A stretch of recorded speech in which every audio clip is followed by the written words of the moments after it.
Salam untuk kita semuanya, berjumpa lagi dengan saya di channel Aritela Tutorial, tempat kita untuk berbagi informasi seputar informasi pendidikan dan informasi guru, serta informasi lain yang ada hubungannya dengan pendidikan dan guru. Pada pertemuan kali ini, tidak terlepas juga pembahasan mengenai honorer dan RUASN.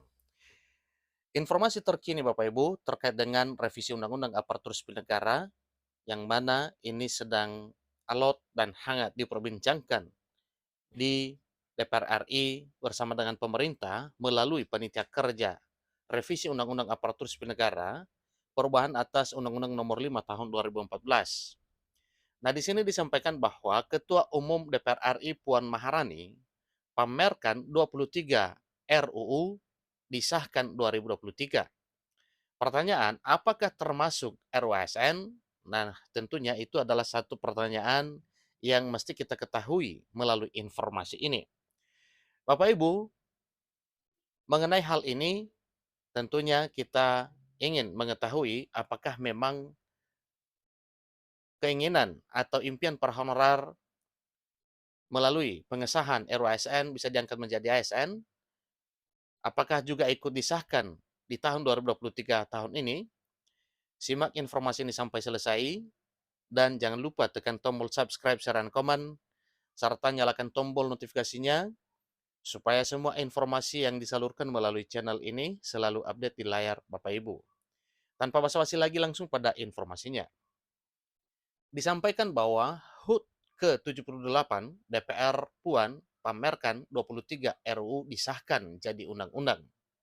Namun satu pertanyaannya, apakah RUASN ikut disahkan? Simak terus informasi ini. DPR RI menggelar peringatan Hari Ulang Tahun atau HUT ke-78 hari ini dalam rapat paripurna. Ketua DPR RI Puan Maharani menyampaikan kinerja pihaknya selama tahun sidang 2022 sampai 2023. Selama tahun sidang 2022-2023, kinerja DPR RI bersama pemerintah dalam membentuk undang-undang adalah sebagai bentuk yang harus dimatangkan. Jadi dalam hal pembentukan undang-undang ini adalah sebagai berikut. Dipaparkan ada 23 rancangan undang-undang yang telah disahkan menjadi undang-undang. Ini kata Puan selaku Ketua DPR RI dalam sambutannya di rapat paripurna DPR RI di Senayan, Jakarta pada hari Selasa 29 Agustus 2023. Puan menyebut bahwa 16 rancangan undang-undang sudah dalam pembicaraan tingkat 1, di mana 5 RUU adalah RUU kumulatif terbuka dan 46 lainnya sedang dalam tahap penyusunan. 16 rancangan undang-undang sedang dalam tahapan pembicaraan tingkat 1 dan sebanyak 5 RUU diantaranya adalah RUU kumulatif terbuka dan 46 rancangan undang-undang sedang dalam tahap penyusunan, tutur Puan selaku Ketua Umum DPR RI. Sebanyak 29 rancangan undang-undang diantaranya adalah rancangan undang-undang kumulatif terbuka, sambungnya. Ia mengapresiasi capaian Dewan Perwakilan Rakyat Republik Indonesia selama ini. Puan juga berbicara terkait perkara pengujian undang-undang di Mahkamah Konstitusi atau di MK, di mana dari 130 undang-undang yang diuji, hanya 13 perkara yang putusannya dikabulkan. Nah, tentunya ini adalah satu pergumulan tentang RUU lain yang juga digenjot untuk bisa disahkan menjadi undang-undang yang sah dan resmi. Sepanjang tahun sidang 2022-2023, terdapat 130 perkara pengujian undang-undang terhadap Undang-Undang Dasar 1945 di Mahkamah Konstitusi. Dari jumlah tersebut, hanya 13 perkara yang putusannya dikabulkan oleh Mahkamah Konstitusi, ucap Puan, selaku Ketua Umum DPR RI. Hal tersebut menunjukkan bahwa pelaksanaan fungsi legislasi Dewan Perwakilan Rakyat Republik Indonesia telah sejalan dengan konstitusi negara. Lanjutnya, ia mengatakan bahwa Dewan Perwakilan Rakyat Republik Indonesia atau DPR RI senantiasa memberikan kesempatan kepada seluruh rakyat untuk mengawal undang-undang yang dibuat. Puan Maharani juga selaku Ketua Umum DPR RI berharap bahwa Dewan Perwakilan Rakyat Republik Indonesia bisa terus menghasilkan produk legislasi yang berkualitas. Karena memang itulah yang dikehendaki adalah hal yang sifatnya berkualitas. Dewan Perwakilan Rakyat Republik Indonesia terus berupaya menghasilkan produk legislasi yang berkualitas dan memiliki nilai keadilan, kepastian hukum, serta kemanfaatan imbuhnya.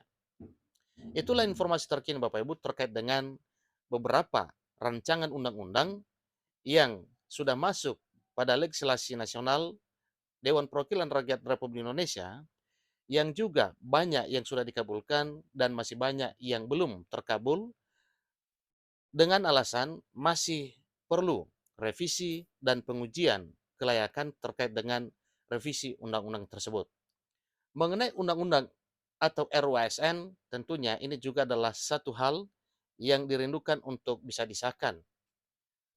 Karena ini juga menyangkut kepentingan negara terkait dengan nasib para pegawai honorer, pegawai pemerintah dengan perjanjian kerja atau P3K, dan juga para pegawai negeri sipil.